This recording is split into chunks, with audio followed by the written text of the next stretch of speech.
ferramenta e como migrar as aplicações para a nuvem de uma forma saudável e segura.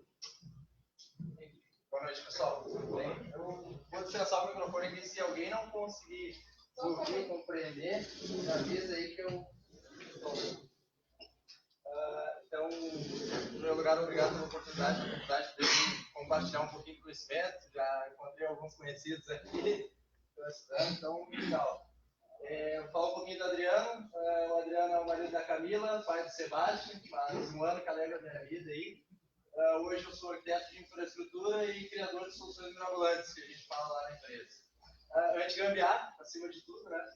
E nas horas vagas eu gosto de aprender como é que as coisas funcionam. Então, acho que isso é muito interessante para a gente que é de tecnologia, é descobrir como é que aquilo dá aquele resultado, né? É o que move o mundo, a curiosidade do ser humano. E a preguiça também, né? Que a gente às vezes faz uma coisa para automatizar para alguém trabalhar menos. Então, preguiça e curiosidade move o mundo. E tem um cara que teve uma frase dele que é o que me norteia no dia a dia, que é: tudo falha e a todo momento. E que hoje é considerado o Dr. Werner Robbins, que é o CTO da Amazon, vice-presidente do grupo Amazon, e head de computação em nuvem, já desenhou a arquitetura da Amazon Web Services no início dos seus primeiros serviços lá, do S3, do EC2, que hoje a galera pira lá, que é serviço bacana, VM, subir lá, cara, isso é coisa de 10 anos atrás. Vou falar para você que é coisa de 10 anos atrás, isso já é coisa de passado. Mas é o que o pessoal está usando agora, tá? Que cria coisa nova, as empresas começam a treinar, capacitar seus times e vão aprendendo. E com esse conceito de que tudo falha a todo momento, é sempre pensar: vou desenhar uma coisa, ela vai parar, ela vai dar problema. E aí eu vou explicar para vocês aqui algumas metodologias que a gente aplica no dia a dia para pegar aquela empresa que já tem 30 anos de mercado, 50 anos de mercado ou mais, e tem suas aplicações lá, os seus back-end que roda o COBOL, roda um ASP2 lá, e o cara tem que levar aquilo ali para a nuvem, tem que renovar o data center. Então a gente tem uma série de ferramentas e estratégias para poder realizar essa migração.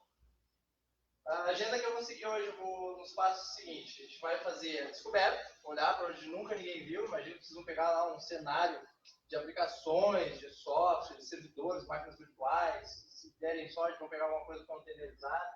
E tem que levar aquilo ali, arrastar aquilo ali para a nuvem e desligar o data center, dar um shutdown nos 90 lá. Vou explicar para vocês o conceito do 6R, que são as estratégias de migração. Para cada R tem uma trilha a seguir. E na verdade são só 4, mas no total são 6. Começando do começo, vou explicar para vocês também o que é plataforma como serviço, infraestrutura como serviço, que isso é um divisor de águas na decisão de quando for migrar ou construir alguma coisa em nuvem. Distribuição de carga, que é um auxiliador aí sensacional para a gente poder fazer essa etapa da migração. E às vezes eu pego uma aplicação ali que, cara, o cliente pediu 0 downtime, tu tem que te virar. Sem balancear a carga é impossível fazer isso. Então, e depois no final a gente vai falar de alguns pontos de melhoria da migração, que foi executado, durante, e daí vai da cada coragem de cada um. E vai ser uma dinâmica de conversa. Eu vou gerar bastante incógnitas aqui. Se eu falar alguma coisa que a pessoa não compreendeu, eu peço, por favor, levante o braço para explicar. Eu acho que a comunicação não é o que você fala, é o que as pessoas te entendem. Então, se eu falar alguma coisa que vocês não entenderem, eu falo às vezes rápido demais, peço desculpa, que é vontade de jogar a informação para fora. Tá? Na etapa de descoberta é quando tudo nasce. Beleza, a empresa decidiu que eu vou migrar para a nuvem, eu preciso de nuvem. Então vamos descobrir o que a gente tem em casa. E aí quando a gente diz assim, olha para onde nunca ninguém viu, cara, é olhar o ponto e vírgula mesmo. É olhar o tamanho do VHD que a PM tem, a quantidade de IOPS que ela está gerando, sei lá, faz uma métrica pela semana, ver o horário de pico de produção, a hora do batch do financeiro lá, de fazer a emissão do rolo fiscal, quanto que ela vai produzir, se eu preciso escalar aquilo ali quando for para a nuvem, para a gente poder, nessa descoberta, começar a ter insights do que eu vou precisar realmente provisionar. Porque um dos maiores erros na migração é o seguinte: eu tenho um ambiente VMware, ou Hyper-V, tanto faz, e lá dentro tem um monte de VM, tem X processador, X memória e X disco. Cara, vou pegar igual que eu tenho hoje, que eu sei que está funcionando, vou jogar lá. E acabou de assinar meio que uma sentença de falência. Porque aquilo ali vai gerar um custo estratosférico para a organização. A empresa vai ter nuvem, beleza, mas isso não é a metodologia correta. Então, na descoberta, utilizem as práticas recomendadas pelo fornecedor que vocês vão escolher. Tem vários mercados, vou falar de alguns principais aqui. No caso da Amazon, que é onde é o meu principal conhecimento, minha formação, minhas certificações, a gente tem serviço do Application Discovery, mas todos os outros, não se preocupe, eu sou o Google Live, eu sou o Microsoft Live, cara, todos eles têm, tá? É uma ferramenta que tu vai rodar dentro do teu ambiente, ele vai fazer descobertas de conexões de rede, porta que a aplicação que você está escutando, o que ela está trafegando, quantos dados ela está gerando, e tudo isso são métricas para mim desenhar o meu ambiente na nuvem. Cada provedor de nuvem ela fornece as ferramentas para isso, mas nem sempre confie só nessas ferramentas, porque quanto mais informação a gente tem, melhor o nosso poder de decisão. E aí vem aquela velha história, cara, roda um netstat na máquina, vê as portas que está escutando, vê o que está conectado naquele momento, dá um TCP dump no Linux, vê o que está rodando lá, e também rodar a ferramenta de análise de desempenho para entender a utilização do processador e memória. Às vezes o cara, cara, é um quad-core 16 GB, eu vou botar quad-core 16 GB lá, vai rodar. O cara não olha que, pô, aqui é um DDR2 de 8, 10 anos atrás, lá na nuvem vou pegar um DDR4, vou pegar um Xeon Scalable Platinum, que é um processador de 150 mil reais. Vou pegar 4 núcleos daquele cara. Olha a diferença que eu vou ter de processamento no meu core. O ciclo de processamento é muito maior. Então eu tenho que realmente ver o que o meu banco está processando, o que a minha aplicação está usando naquele núcleo de processamento. Então a etapa de descoberta assim, é conhecer o ambiente que eu tenho. Olhar para tudo. Olhar para redes, olhar para armazenamento, olhar para processamento e a infraestrutura. Quem está orquestrando aquilo ali?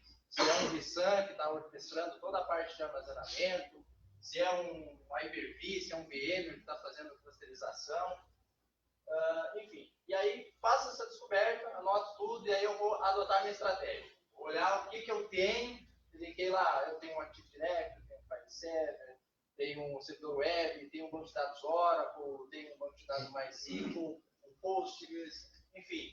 Vou fazer toda aquela planilhão, né? Um planilhão lá de checklist. E aí eu vou ter os 6 R's para adotar como estratégia. Um dos principais e mais utilizados, que é o que eu falei que às vezes pode ser um vilão da conta da empresa, é o rehosting. E tu pega de um lado, larga do outro, tudo funcionando, ninguém viu nada, só trovei no DNS lá o IP que está resolvendo e show de bola, vida que segue. Esse às vezes é o maior aliado, vou falar mais pra frente. O replatform, que eu vou olhar, eu chamo isso de levantar e mexer, eu olho para a aplicação e digo, pô, aqui estou rodando no Windows 2008, tá? Mas já tem a chance de botar no 19 para não me incomodar depois com licenciamento, com a atualização de OS, levo a aplicação do jeito que está embarcada naquele Windows, mas já troco o OS da VM. Esse é o replatform. Ou outras questões também, de daqui a pouco eu segregar banco e aplicação, se o cara vai pegar uma aplicação legada lá, tem um Windows Server que roda um SQL e também roda um IS. E aí tá um monolitão lá. Cara, já separa. Banco, aplicação, já vai estruturando o ambiente para nuvem. O banco é um processamento, a aplicação é outra, daqui a pouco quer escalar ela, já tem que começar a segregar. O repurchasing, por exemplo, isso aqui é muito utilizado e é um grande aliado nas migrações. O cara tem uma intranet lá na empresa. Pô, o que eu tenho nessa? Cara, é um Joomla. Ah, tá lá na 1.5. Meu Deus, cara, então 1.5 tem que cortar ele, né? Mas, vamos lá. E aí, vou pegar a última versão. Eu não sei nem qual é a última versão. A última vez que eu mexi com o Joomla, assim, estava desenvolvendo um pouquinho de código, era 2 ponto alguma coisa, 3 ponto alguma coisa. Deve estar estratosférica aí longe. Cara, tu vai no marketplace, no provedor de nuvem lá, e diz assim, eu quero um Joomla na última versão. 2 cliques. Você vai dizer, tá, qual é o processamento que tu quer? Ele vai gerar um monolito para ti. Mas tem aquela aplicação pontinha, não te incomoda com nada. Não precisa instalar o LAN, subir o Linux, instalar o LAN, o Windows, enfim. E fazer toda a parte para a sala. Vai lá em 2 cliques, seleciona, cara, ele só diz assim, ó, vai pagar tanto por mês, é isso que quer? Beleza. Em 5 minutos, tu tá com o teu Word, por exemplo, o teu Joomla funcionando já, com certificado digital do Linux, tá tudo pronto. Isso aí, às vezes, economiza horas. Ah, mas eu não quero mudar assim, eu quero... Beleza, cara, você quer fazer um teste, uma homologação num Joomla, uma versão mais nova, no WordPress, faz um purchase. Isso é muito usado em dev. Dev homologação. Quero homologar minha aplicação na versão mais nova. Cara, vai lá no Marketplace, pega a versão que quer, sai prontinha e joga a aplicação lá em cima. Ganha muito tempo nisso.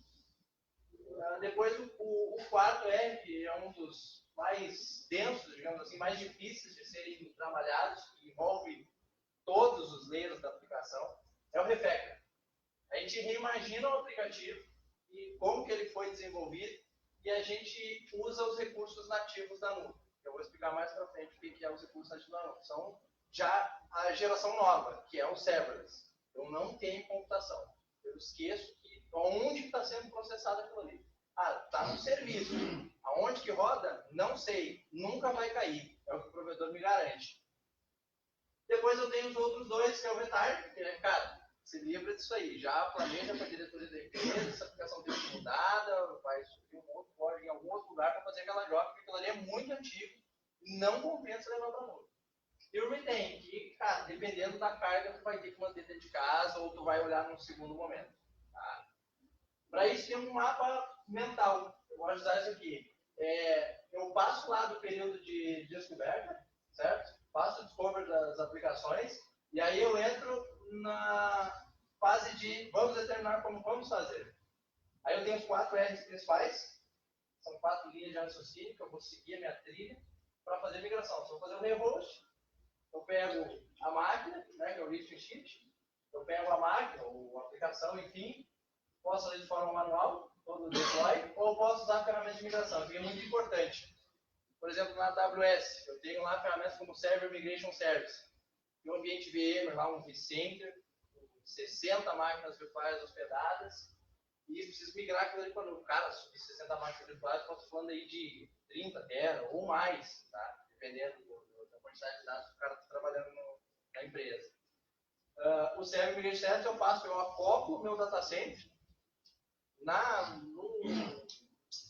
no provedor de nuvem, de Cloud Compute, e ele vai ler todas as minhas máquinas virtuais e vai fazer uma cópia para lá. Ele vai fazendo esse sincronismo. Cara, eu estou trabalhando e o troço está enviando para lá. Vai gerando dados. Daqui a pouco eu tenho minha VM pronta lá e eu recebo e-mail. Ó, pode subir a máquina lá. Com 2 cliques no painel web eu digo desligar aqui e ligar lá. Aí eu vou lá no DNS e troco. Cara, é o jeito mais fácil, rápido de migrar. Tanto a Hyper-V, com System Center no momento, tem algumas ferramentas que não necessitam, ou o vCenter na VM.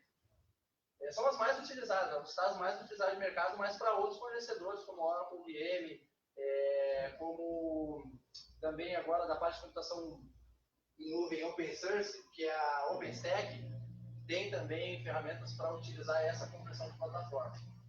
E depois os demais R's também seguem, cada um tem a sua trilha. No final a gente faz a validação, funcionou, aí faz a transição realmente entre o ambiente de produção e cada nuvem. Então, todos os processos vão chegar no final, né, com o sucesso da migração. Começando do começo. Então, fiz o discover das aplicações.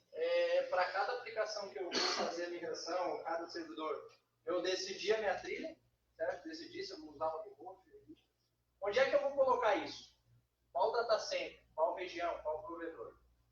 Cara, a primeira coisa é fazer teste de latência. Tem aplicação que suporta uma latência de 300 milissegundos. Tem aplicação que não. E aí entra na onda agora que o mercado está falando de user experience. Já tem, inclusive, cargos de nível de C-Level, que foi a Mastercard que anunciou, de C-User Experience, que é o diretor de experiência de usuário. O cara tem toda uma equipe só para tratar disso. Que são as aplicações que tem lá do B2C, para saber se os usuários estão utilizando a ferramenta de uma forma saudável, se está atendendo a necessidade do usuário, uma série de técnicas. Então, por exemplo, da Amazon, né, a gente faz um teste aqui, São Paulo é gritante a diferença de latência. Aqui em São Paulo, lá, uma aplicação tem 30 milissegundos. Vou largar para a Virgínia, que depois é o maior ambiente da AWS, já estou falando em 130 a 140 milissegundos. Cara, não é um empecilho, tá? Mas tem aplicação que não vai ficar legal. Vai dar latência, vamos botar minha aplicação aqui, web em São Paulo, eu banco na Virgínia de produção, entendeu? Mas que eu posso fazer daqui a pouco é estudar um back-end, um BI, posso jogar para a Virgínia. Por que eu falo nisso? Porque os data centers nos Estados Unidos são muito mais baratos. Então, tu pega São Paulo aqui, cara, Brasil, né? Tem bolo, o preço vai lá em cima, praticamente 40% de desconto a gente consegue de redução de valor. Então, se eu tenho um servidor aqui que vai custar $1.000 mês, lá na Virgínia vai custar 600. Mesma configuração. isso é um exemplo prático. Além de outros locais do planeta aí também.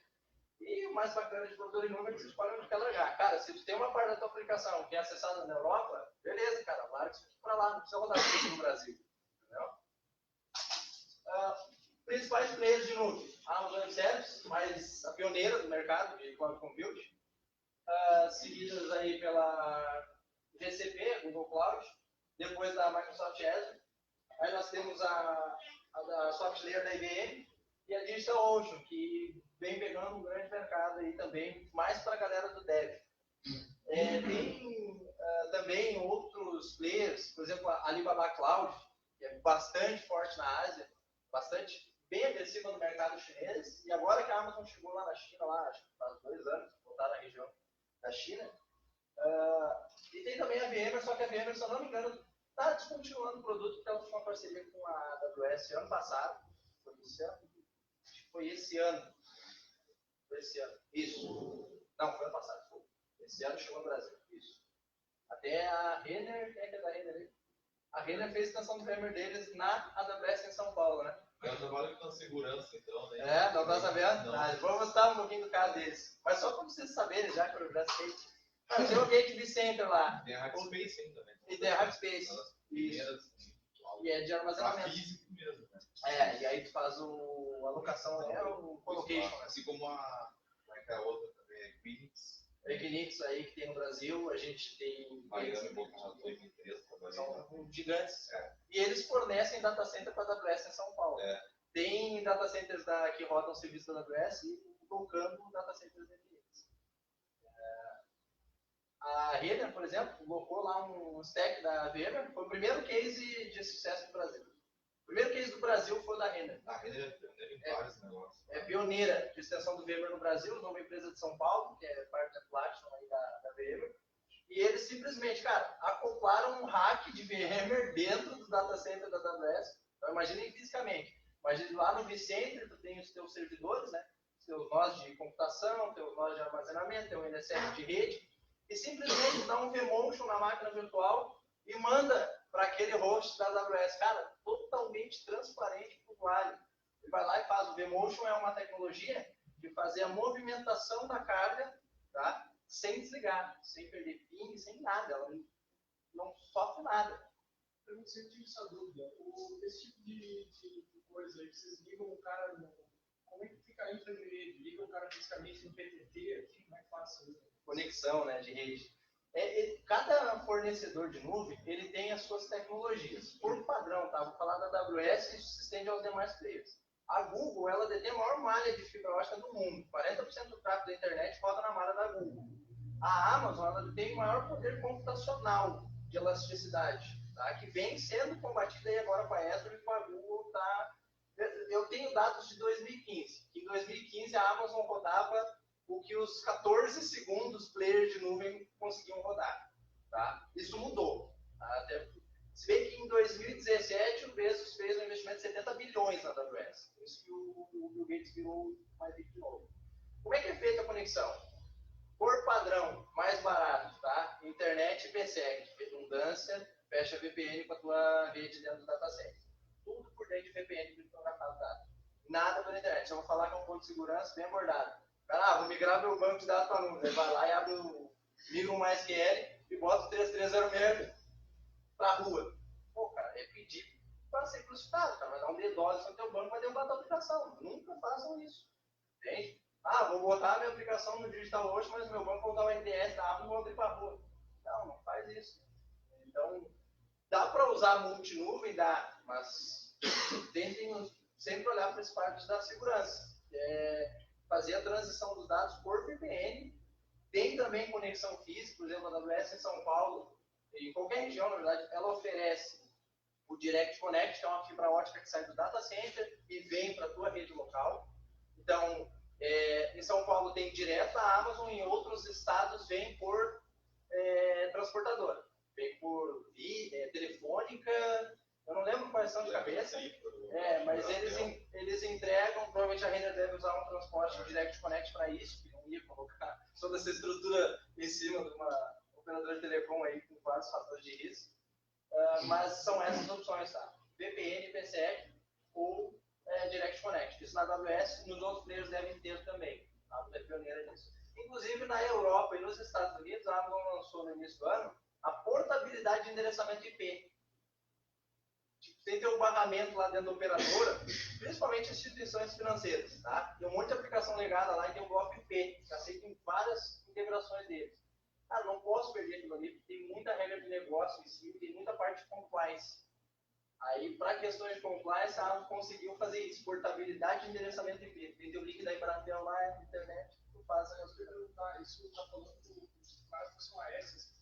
Não, eles são S. Eles são S. Mas não daquela Sim, daquela faixa B, porque com a GDPR lá, que entrou na Europa passada, está entrando no ano que vem aqui, ficou muito explícita essa questão da responsabilidade do link. Então, se tu tem um ataque cibernético de origem do teu link, a operadora não quer mais ser responsabilizar por isso.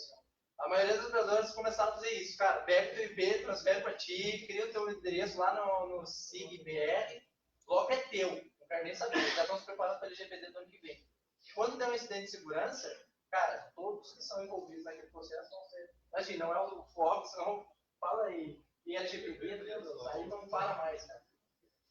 Infraestrutura da AWS hoje são 22 regiões, já anunciadas mais 4 para o ano que vem. Cada região é composta por no mínimo 2 zonas de disponibilidade, cada zona de disponibilidade é composta por no mínimo 2 data centers.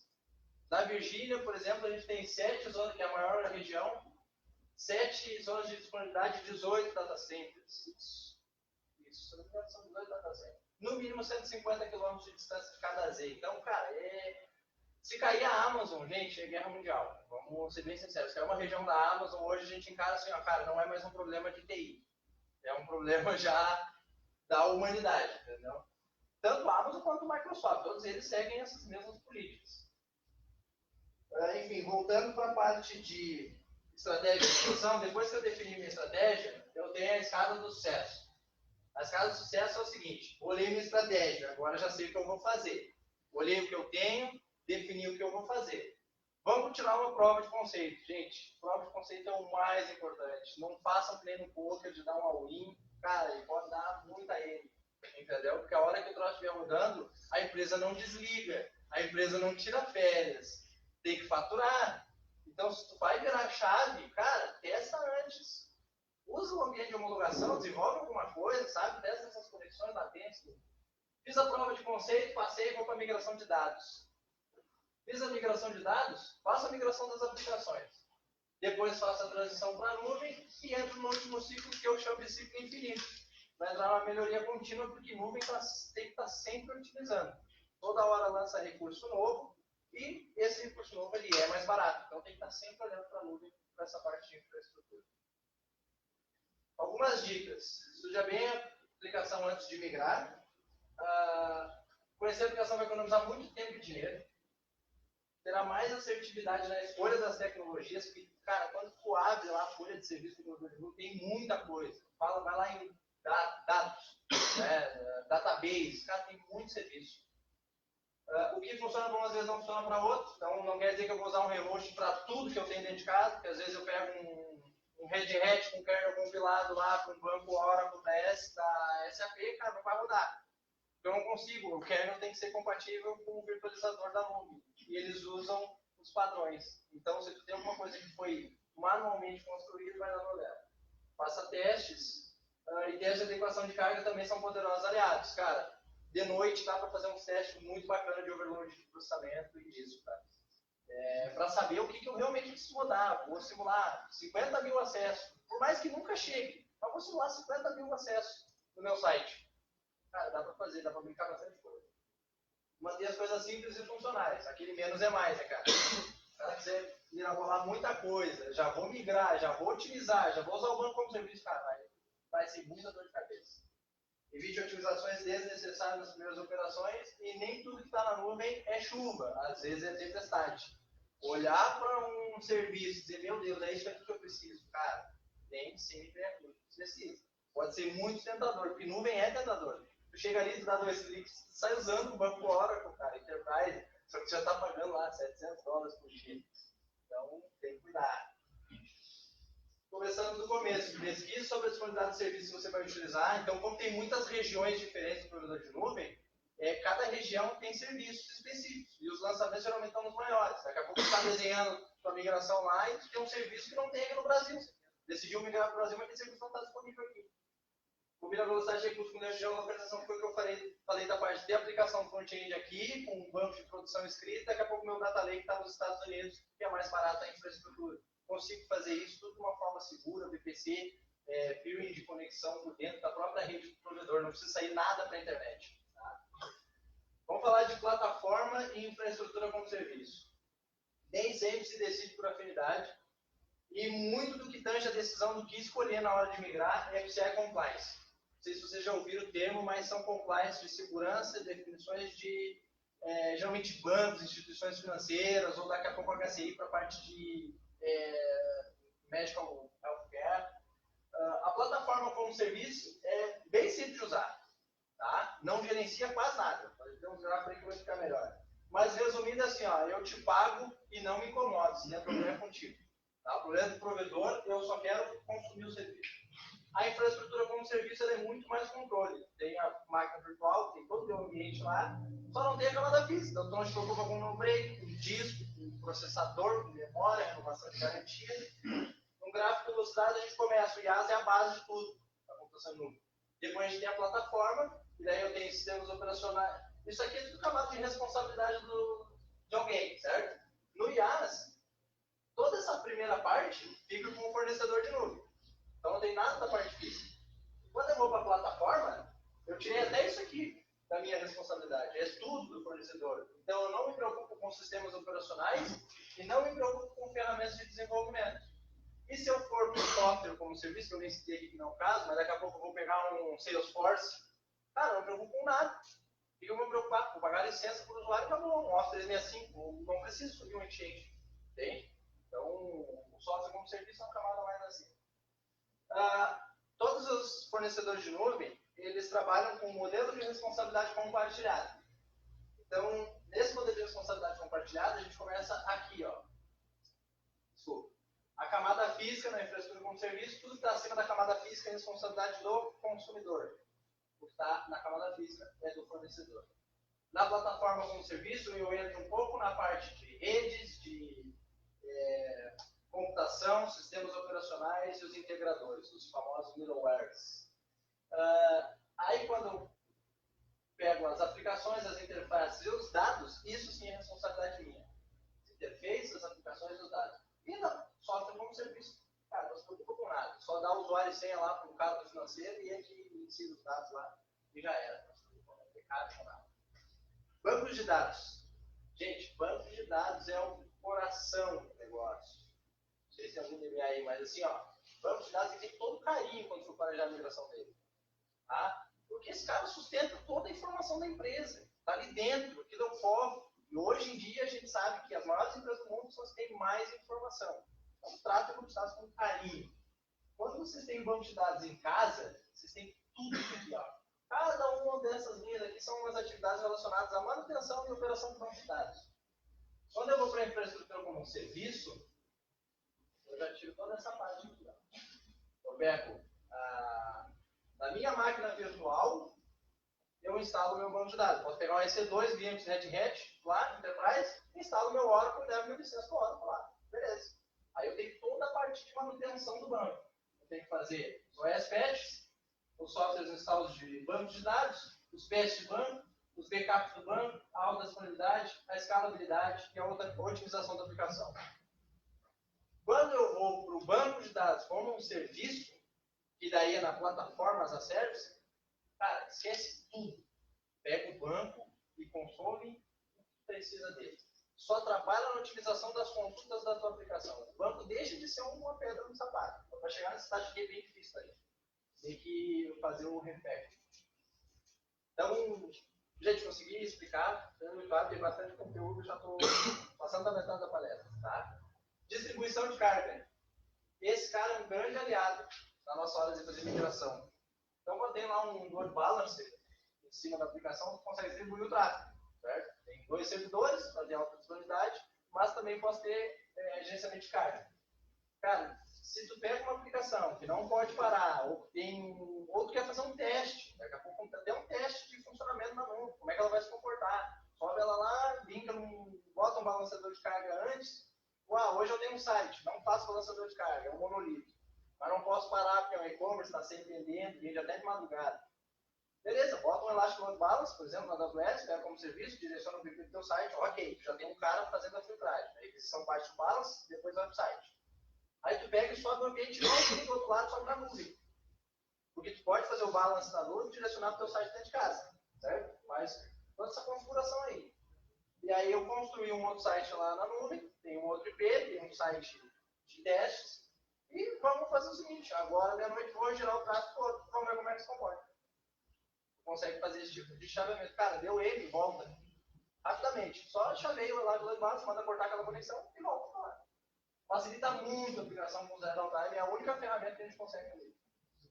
Existem outras ferramentas sincronistas, cara, mas Zero Downtime sem Elastic Load Balance, sem Load Balance, cara, não tem como. Acho que tem que fazer milagre. Pode combinar também com a HAC, que eu falei. Pontos de melhoria. Quando a gente faz a avaliação da aplicação e começa a dizer assim, cara, tem que redesenhar ela para a nuvem. Pense o seguinte, se eu tenho uma máquina virtual dentro de casa, que tem um VHD, que hospeda todos os dados estáticos do meu site, lá, o JPEG, o PNG, o CSS, JavaScript, todos os scripts que rodam, e que aquilo ali, cara, não muda, entende? Eu posso usar isso como serviço, porque se eu for colocar num VHD, numa máquina virtual, o preço é muito maior. Estou linkando um sistema de computação, posso usar o Elastic File System, por exemplo, da AWS, eu posso linkar em múltiplas instâncias, fazer distribuição de carga, mas eu posso usar também o serviço de armazenamento, tanto da Azure quanto da AWS. E eu já vi cases de cliente que é o seguinte, cara, o preço da Azure está mais barato que da Amazon. Mas a minha aplicação roda na Amazon. Cara, vamos migrar tudo para a Azure, que é estático. Funciona, gente. Porque é o seguinte, eu não preciso... Olha só, se é uma imagem, todo usuário que vai acessar o meu site vai ver aquela imagem lá, o header do WordPress, tá? É uma imagem padrão, todo mundo vai acessar aquilo ali. Precisa estar dentro do meu servidor? Não. Pode estar publicado em qualquer lugar do mundo, porque ela é pública.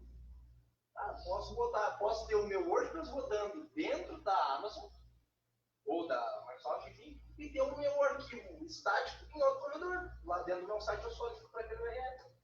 Simples. Tá? Então existem combinações disso. Até tem clientes que fazem, inclusive, alta qualidade multi-cloud. Vou citar um caso aqui do cliente também, que está uns cases, que a gente tem parte do ambiente rodando no Microsoft Azure, parte do ambiente rodando na AWS. E um fazendo backup do outro. Bem bacana isso aí. CDN para cache e distribuição global de arquivos. Então, o Content Delivery Network, ele é um grande aliado para grandes aplicações. Então, se tem um grande site e-commerce, um grande back-end que vai rodar uma aplicação pesada e exige computação grande, que vai gerar um custo muito alto, cara, leva para os locais mais baratos. Mas só que tu precisa ter velocidade na resposta. Então, a entrega de conteúdo tem que ser mais rápida. Então, tudo que eu consigo trazer para próximo do usuário, eu boto no cache, além de aliviar o processamento do meu servidor. Então, tem tecnologias que auxiliam isso. Eu posso botar minha aplicação rodando na Virgínia, por exemplo, e trazer o conteúdo para São Paulo. Tudo por dentro da mesma rede. SQS para processamento de segundo plano. Então, deixa eu ver se eu consigo puxar na cabeça aqui. Por exemplo, o SQS, eu usei a nomenclatura da Amazon, mas é um serviço de processamento de filas, sem computação. Tem um caso no cliente nosso, que é uma etiqueteira, e, por exemplo, quando o cara está lá no carrinho de compras, no site, ele faz um processo assim, vou comprar o ticket. Comprei o ticket, quero no carrinho de compras. Aquilo ali gerou uma fila de processamento. Por quê? Porque ele tem que dizer lá no estoque que aquele ingresso diminuiu da quantidade de ingressos disponíveis para o show. Por exemplo, se eu tinha 800, agora eu tenho 799. Até que eu concretize a venda. Porque eu não posso ter o problema de que duas pessoas comprem o mesmo ingresso e só caia um da fila. Então tem que ter uma fila de processamento. Isso já são aplicações high-end. Então eu jogo isso para a fila de processamento e fico esperando uma resposta da aplicação. Vendeu o ingresso, tira do banco e diz que é 790. Não vendeu. O cara desistiu no final da compra, chegou a bater o cartão, não funcionou. Tem que voltar. Ele retorna para a aplicação. Enfim, tem vários serviços que tu consegue otimizar e aí tu tira isso, por exemplo, de um monolito. Tu tinha lá no Linux para fazer a fila de processamento entre o banco e a aplicação, e a API, por exemplo. Tu consegue, não precisa mais se preocupar com vCPU, com memória, com VHD, com backup. Está tudo feito ali. Só faço o apontamento da minha aplicação e como é que ela vai funcionar. Gente, até aí tudo certo? Estou falando rápido demais para vocês. Não, tá tranquilo.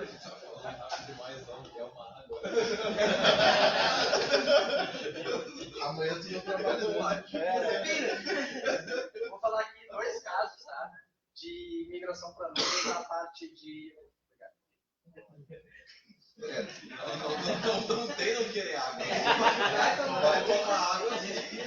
O outro não tomou, agora tu vai. Então tá, então vamos lá. Gente, primeiro caso que eu vou apresentar para vocês aqui é uma empresa do setor agropecuário. Não sei dizer o setor direito, mas é o seguinte: eles tinham lá um ERP no Windows 2008, monolito. Banco de dados MySQL e front-end TS, tudo na mesma máquina. Beleza. Cara lá, acho que tinha, a gente olhou, era 16 núcleos com 32 ou 64 GB para comportar 20 usuários. Tá? Ótimo. Vai da máquina. Só que, cara, eles tinham um problema, dificuldade no break, dificuldade garantida, de servidor e tal. Enfim, o cliente chegou para nós assim, cara, eu quero ir para a nuvem, não quero mais incomodar o servidor, quero desligar no final de semana lá o meu tutor da empresa e não quero me preocupar. Só que eu quero trabalhar no final de semana, quero trabalhar de madrugada, quero ter escalabilidade e eu estou pensando em montar outras unidades. Beleza, vamos fazer o seguinte, vamos para a nuvem. O que a gente usou de tecnologia? A gente usou RDS, eu botei entre aspas, entre parênteses Microsoft, porque na AWS tem um serviço de RDS também que a gente utilizou nesse caso. Que é o Remote Desktop Service para entrega da aplicação por streaming. A gente queria utilizar o upstream da AWS, mas por delimitações, porque assim, plataformas a serve sempre para nós em primeiro lugar para se incomodar menos. Tá? Não quero gerenciar setor Windows, não quero atualizar setor profissional, não quero comprar licença de TS. Então lá na AWS a gente tinha o upstream. Só que tinha algumas bibliotecas DLL do fornecedor de software que não foram compatíveis para funcionar. E a gente teve que ir para o bom velho Windows do DCSF com RDS. Aí, calma, DS, beleza. Botamos um MySQL com um RDS, que é o Relational Database Service, o RDS da AWS, onde tu pega só o IP e a versão do banco. Então tu tem um MySQL que não tem Linux, não tem nada. Só tem o IP e o banco. Ali teu usuário e senha e te vira, é contigo. Pode botar os dados, pode criar as tabelas, pode criar as queries, tudo contigo. Deixa backup com nós, deixa servidor com nós, deixa. Active Directory para a base de autenticação de usuário e File serve para fazer o back-end do sistema, nossos fiscais. Como é que a gente montou essa arquitetura? Primeira coisa, balanceamento de carga. A gente reconstruiu do zero a aplicação, tá? Toda a estrutura, a gente não migrou nada. Do zero, ela só levamos a migração do banco, foi dump daqui, joga para lá, restaura. Bem simples, tá? Instalamos a aplicação, 2 servidores de terminal serve na borda, atrás de um load balance. Esses 2 servidores por segurança são os únicos que têm acesso para a internet. Então a gente desenha o que acontece, ó. Vamos começando no começo, né? Dentro do ambiente da AWS eu tenho uma região. Minha região foi em São Paulo, certo? Decidi São Paulo. Dentro de São Paulo, eu disse, bom, a minha aplicação tem que ter alta disponibilidade. Então, todo recurso que eu for colocar, eu tenho que colocar em dobro. Para mim ter alta disponibilidade, eu tenho que fazer balanceamento de carga, eu tenho que saber quem está vivo e quem não está. Então, a gente começa colocando a aplicação, todas as execuções chegam nesse balance. Do balance, eu jogo ele para os 2 servidores. Cada quadradinho desse aqui laranja, pontilhado, é uma availability zone, que é uma zona de disponibilidade da AWS. Ali dentro, essa máquina virtual, ela está no mínimo em 3 data centers, ela pode rodar. Ela vai rodar em um, mas tu pode jogar ela para outro, que são data centers replicados. Nessa Z, por exemplo, a gente tem 2 subnets. Então tem lá você de 10.1.0.0/24, 2.10. Não dá para ver aqui, mas é um outro /24. Tá? Atrás dele eu tenho meu back-end, que é onde fica o meu banco de dados, onde fica o meu Active Directory, onde fica o meu servidor de file server, onde fica a minha conexão VPN. Ou seja, isso aqui não é público. Isso aqui é só eu que tenho que acessar. Ninguém da rua tem que bater aqui. Eu não posso botar o meu banco de dados para a rua. Aí dentro do data center deles a gente fechou uma VPN, o data center que eles não tem mais, a gente conectou o Faro e hoje é tudo gerenciado, até o Active Directory conecta as estações aqui dentro. E repliquei toda essa configuração para outro ambiente. O banco de dados, o RDS, aqui vem a mágica. Ele já criou banco de dados aí, fez um multi-AZ não, mas um master slave, por exemplo, com replicação síncrona. Tem um banco principal e tem um outro banco do lado, se cai o primário, o secundário assume, passa um proxy de banco. Cara, é uma função do caramba para criar dentro de casa. Quem já criou sabe a dor de cabeça que é. Se for mais quer, tem que recriar o dano do porque poxa, então eles falam. Tá. Mas enfim, cara, na RDS, na Amazon, 2 cliques e eu digo assim, quero meu banco multi-AZ.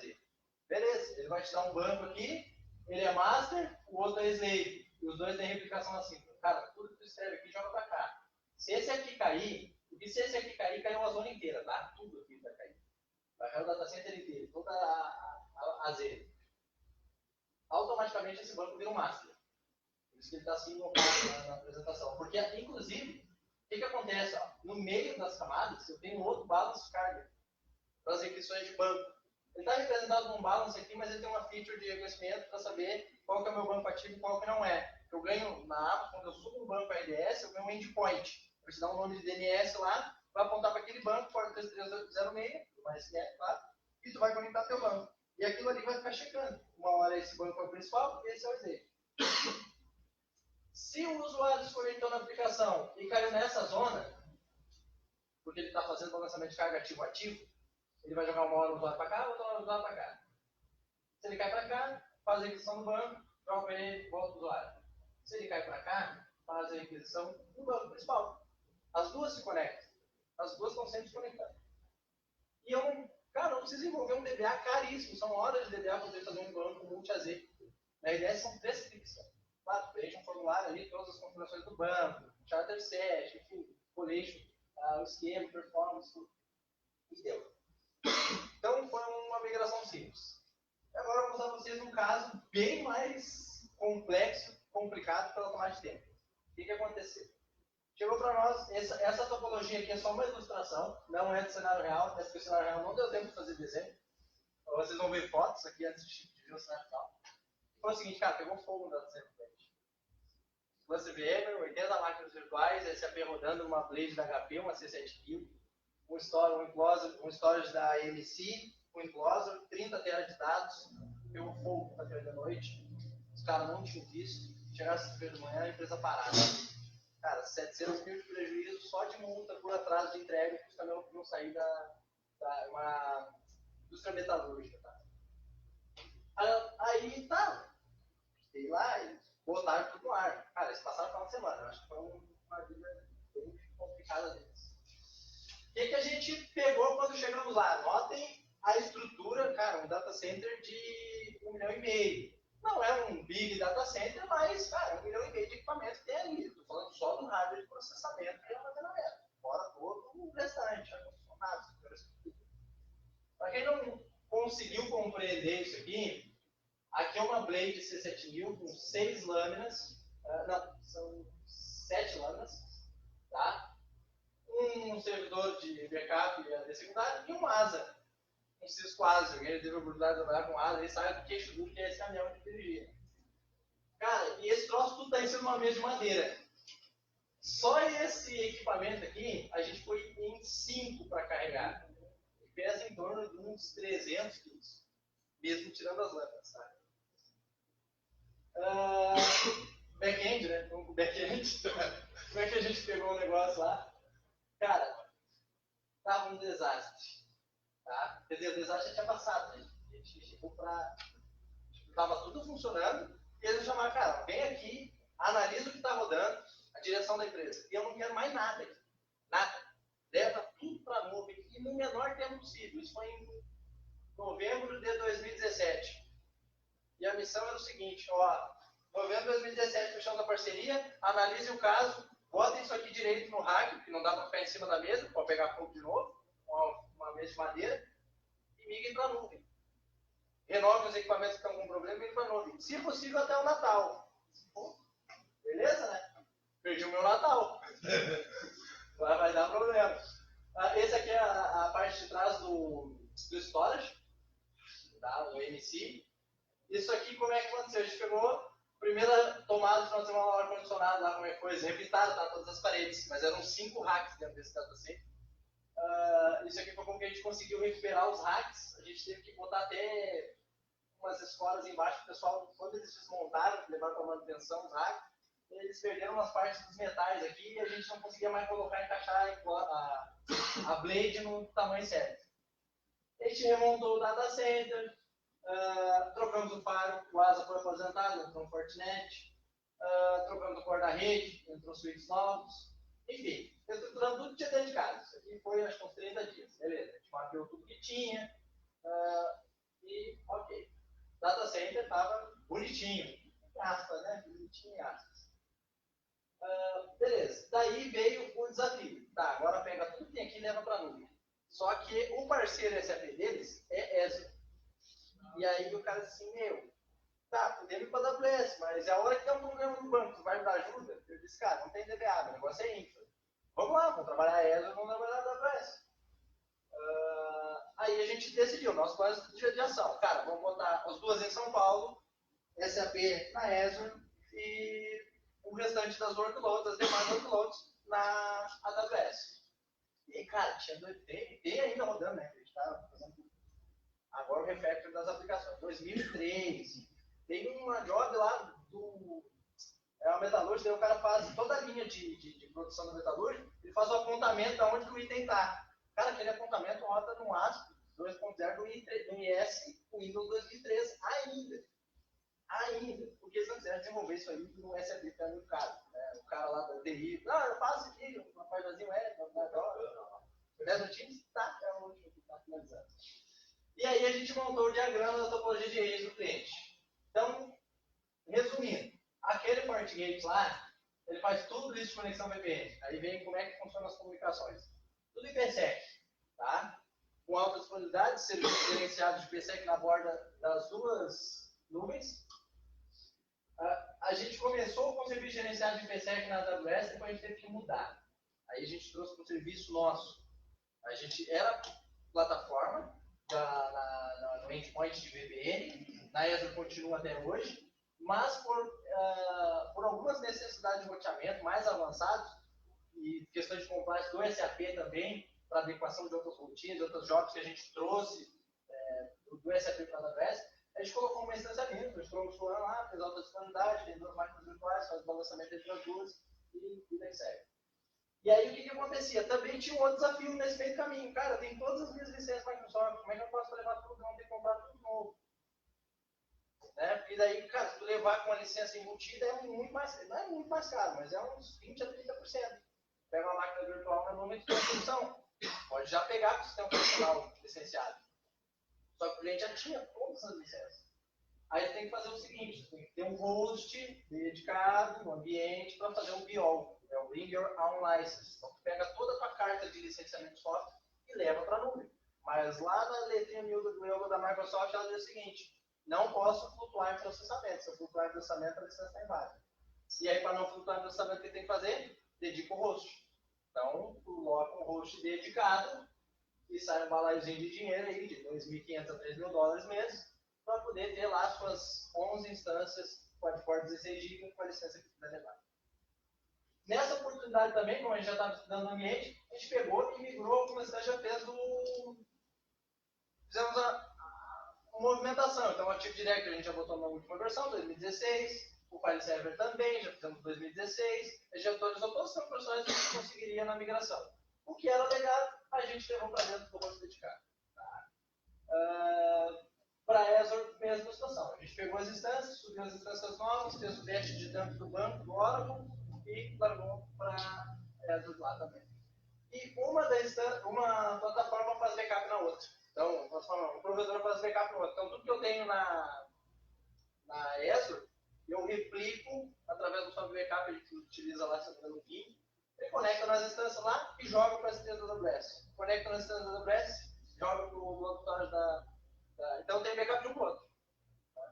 Além do backup local. Então todas as instâncias, por exemplo, eu tenho snapshot diário. Deu uma EMA lá, peguei um ransomware na rede. O colega falou aí de criptografia, cara, o uso do mal mais utilizado hoje é ransomware, criptografia. Então, peguei um ransomware, eu volto no snapshot do dia anterior, muito rápido, só de segundos, volta dele. Então, virou um ambiente complexo. Hoje eles não têm mais downtime de aplicação, até por redução de custo. A gente começou esse ambiente quando a gente migrou, pelo tempo que a gente tinha. A gente precisava atender o cliente. Ó, virada de ano eu já quero estar rodando na nuvem, é uma exigência do cliente. A gente fez o método mais rápido possível. Pega o que está aqui e joga para lá. Depois a gente vê o que faz. A gente começou esse ambiente com um custo de quase $4.000 mês. Tá? Na AWS, fora o Azure. O Azure deve dar mais uns 6 ou 7 mil dólares. Hoje, o nosso ambiente na AWS, acho que deve estar uns $1.600, $1.300, mais ou menos. Tá? Porque a gente está fazendo refactoring de todas as aplicações deles. Então, assim, foi feita a migração e depois a otimização. Tá? Bom, gente, era isso. Sei que eu falo demais, falo rápido, mas é a vontade de querer compartilhar com vocês um pouquinho da experiência. Então, se alguém tem mais alguma dúvida, alguma coisa que eu possa explicar para alguém.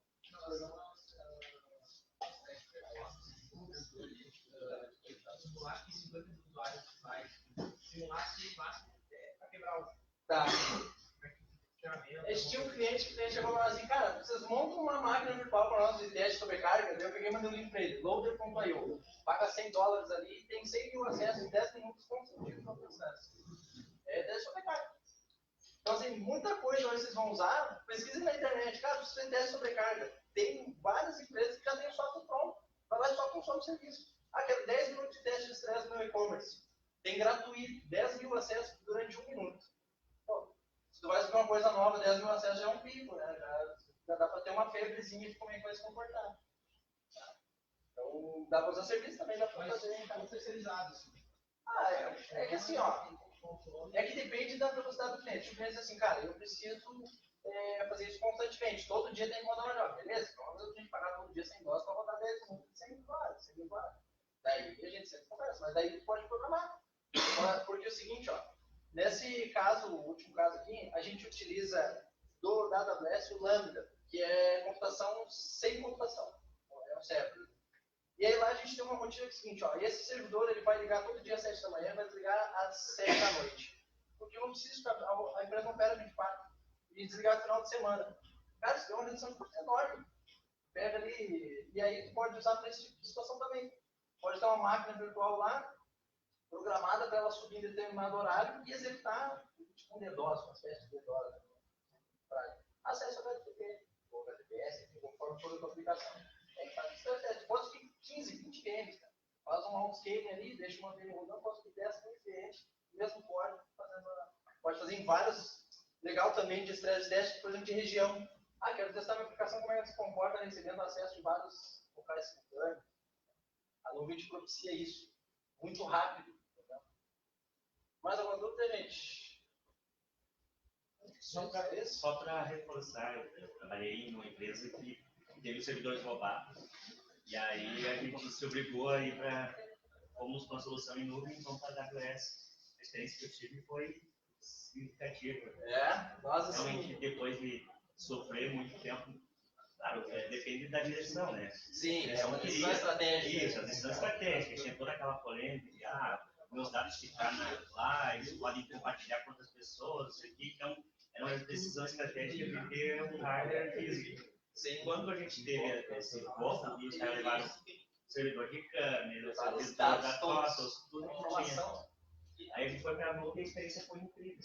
A questão de performance, o resultado desse cliente foi sensacional, porque ele disse assim, ó, tá rodando mais rápido do que quando rodava aqui. Sim, é SSD, processador de última geração, memória, rede de 10 GB entre as máquinas, então é uma série de recursos de última geração.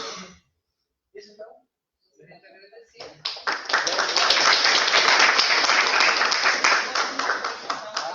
Obrigado, cara. Deixa eu fazer uma fotinha aí, cadê? Obrigado. Não, fotinha. Pode. É daí a roda tá quente. Ah, tá. Ah, ficou isso sem graça. Vai postar, né? Então, Muito obrigada. Agora nós temos o Alexandre Coutinho, Jonas Santos e a Laura Rocha, que vai apresentar um trabalho, Origem e Evolução do CSS.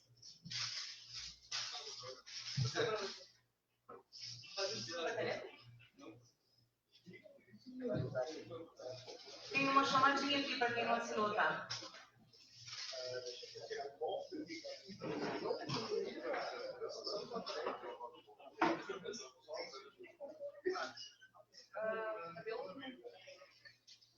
Cadê o diretor? Nossa, diretora.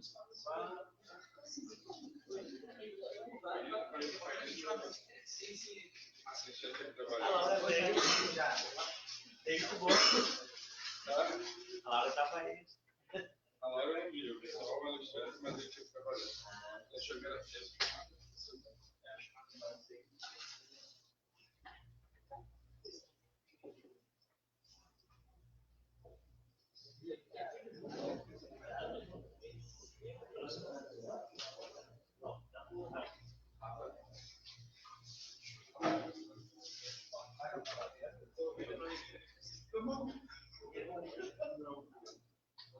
Ah, que Lara, hein, bicho?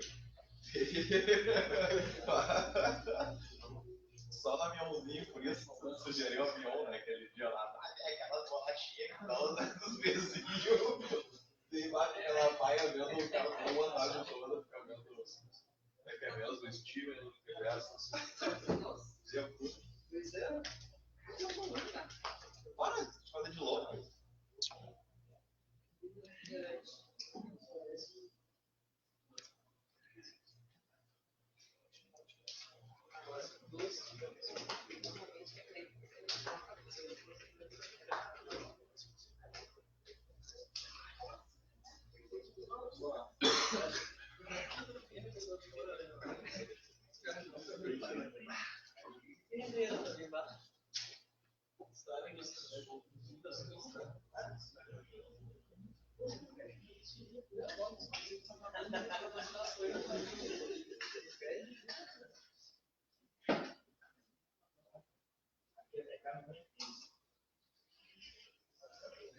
Carro de baiano é a melhor coisa, velho.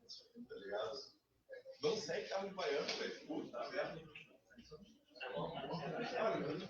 É, tem vários aqui, é só os carros feios e tal, tá ligado?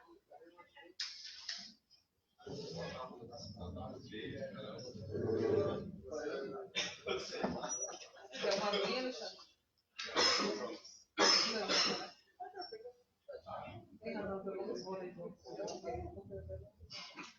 Então, boa noite, meu nome é Jonas, sou aluno do primeiro semestre de Sistemas. Vou falar um pouquinho sobre o CSS, a origem e a evolução até agora. Tem que passar aí pra ti quando tu fala? Fala. Tá. Então, a popularização do HTML no início dos anos 90 ali, acabou sendo criado o CSS em outubro de 1994. O Evanton Lee, pode passar para mim? E o Bert Voss.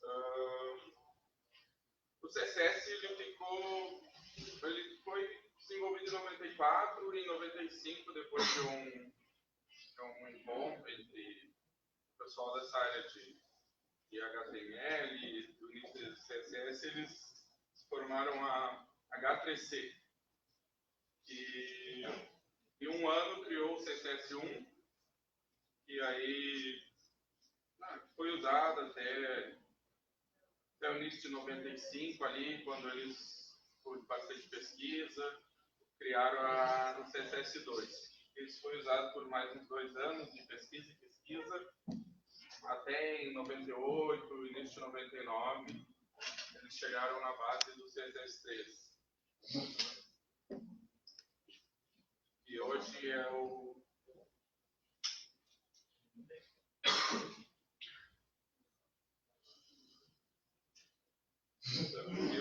ele é o utilizado, é o mais utilizado até agora. Deixa eu ver.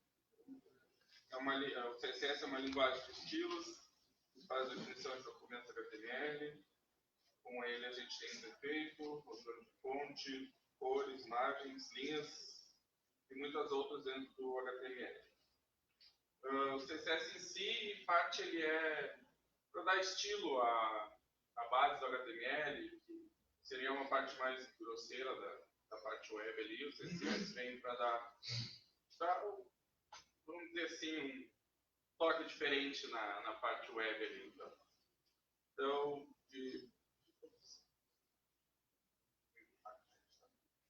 até falei antes na frente.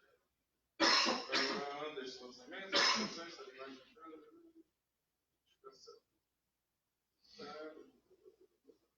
parte da sacada eu falei, pesado.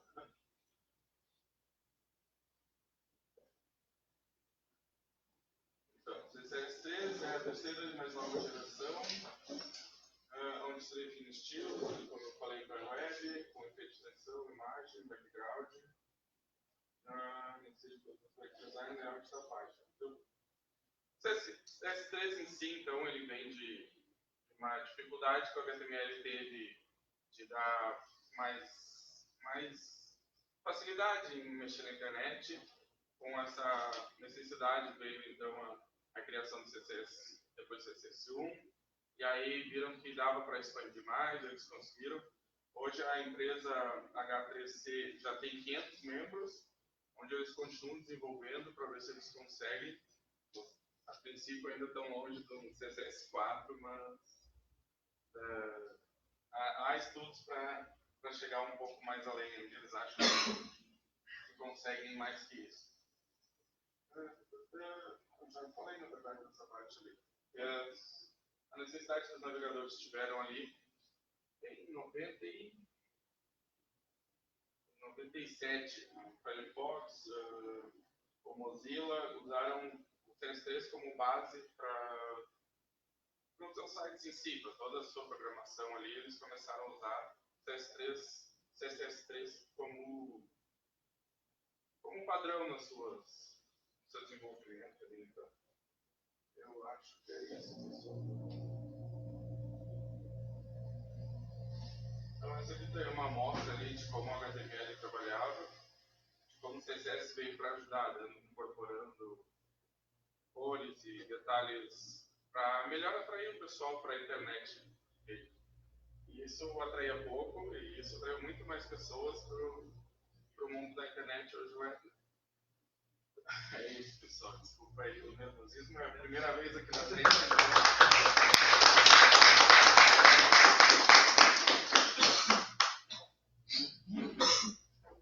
Meu Deus, vou morrer. Não vai ser hoje. Obrigada, Jonas. Hoje não vou morrer. Agora o Jordano Bruno vai apresentar um trabalho dele sobre capitalismo de vigilância, a mutação do capital para os tempos modernos. Era bom por causa da live. Tu falar, eu estava vendo aqui, não está saindo quase nada do som sem microfone. Beleza. Boa noite, pessoal. Meu nome é Jordano, sou formando aí em curso de técnica em redes. Aí eu tive duas cadeiras com a professora Carla. Uma delas, ela pediu pra gente que a gente fizesse um trabalho que englobasse aquilo que a gente está estudando numa área do nosso interesse. E eu desenvolvi o meu trabalho, basicamente, eu não tenho nada pronto aqui, um PowerPoint ou algo do tipo, porque eu fui meio que pego de surpresa, então nem esperava que o meu trabalho fosse selecionado. E o meu trabalho, ele basicamente, o que ele faz? A questão, o uso dos nossos dados no qual a gente fornece na internet. Quem aqui nunca estava passando no feed do Facebook e aí apareceu alguma coisa que já tinha procurado no Google?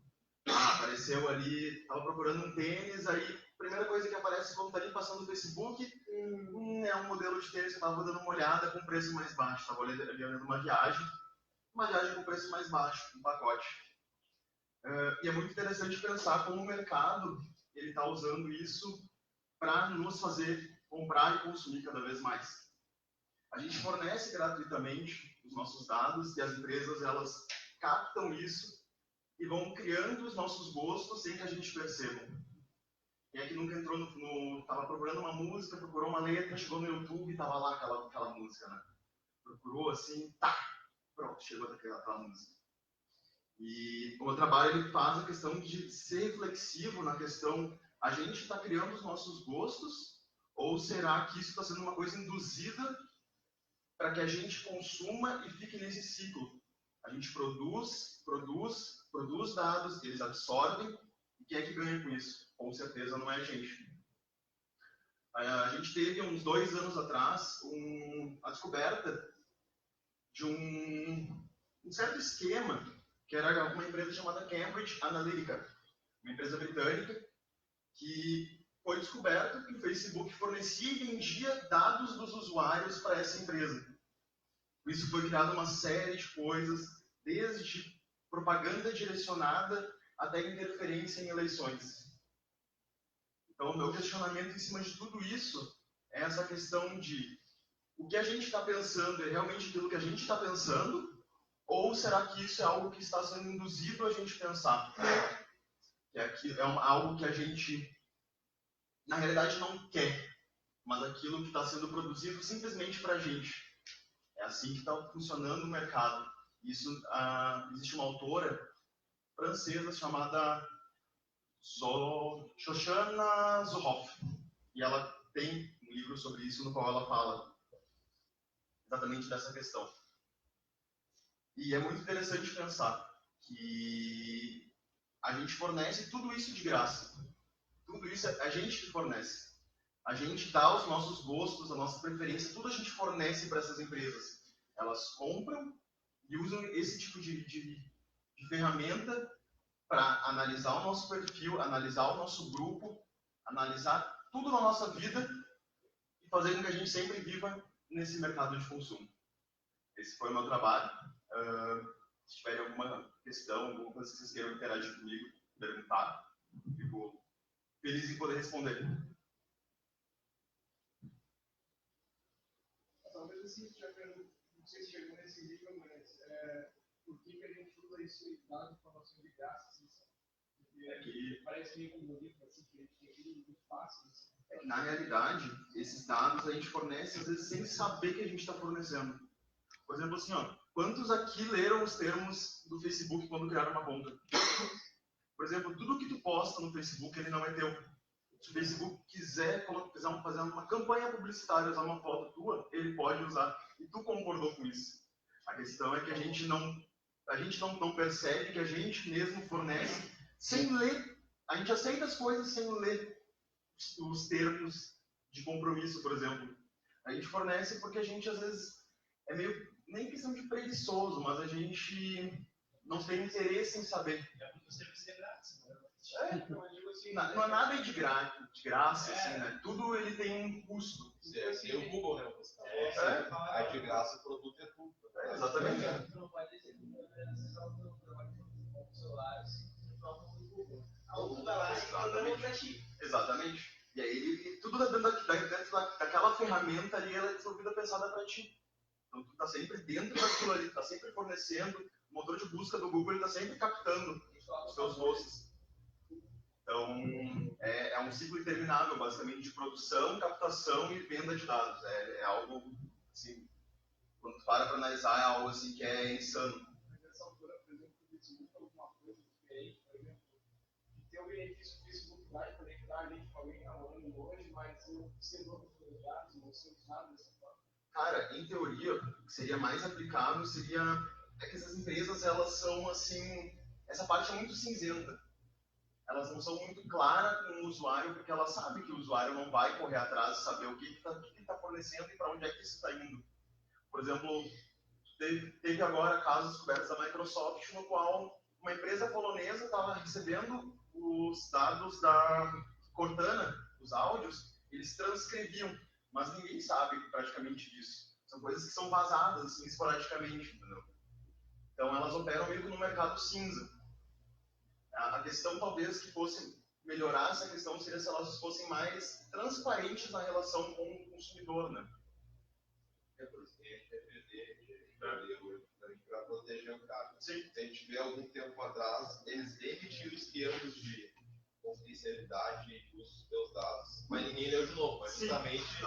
Mas justamente te forçando, te dizendo assim, cara, agora a gente não pode mais usar como usava antes, mas a gente vai usar então. Sim, exatamente. Só que responsabilizando hoje essas empresas mais do que antes. Sim. Caso dê algum problema. Sim. Tem muito forçado. Todos eles, mas Praticamente todas as maiores empresas eles ficam forçados em revisar e colocar explicações sobre o uso dos seus dados. porque e aonde eles vão utilizar e como eles vão utilizar. Só que é muito grande. É muito grande. O usuário não tem, o usuário médio, se ele não tem interesse nesse tipo de coisa, ele vai Aceita ali. e continua. Mais alguém? Isso aí. Isso, né? Obrigada, e a gente encerra a noite de hoje. Vamos fazer umas fotos só com o pessoal que sobrou aqui, os guerreiros que sobraram. Foi Fazer. guerreiro. Dá um tapinha na luz aí, João. Nossa, liga tudo aí.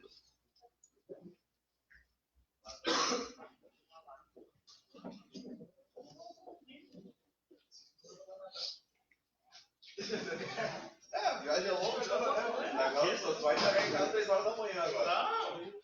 10 horas chega ali, 11 horas em casa. Fala até bom de ação hoje. Vai chegar na garrafa. Meu garoto. Vem, gente, tirar foto todo mundo. Vou tirar foto. Vem, por favor. Falou, cara. Valeu. Ah, Giovana. Vem tirar foto, Giovana. Time de futebol. Tira todas, ó.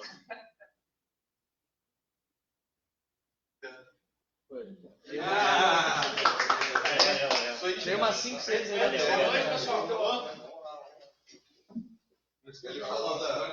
falou da Xoxana, eu lembrei do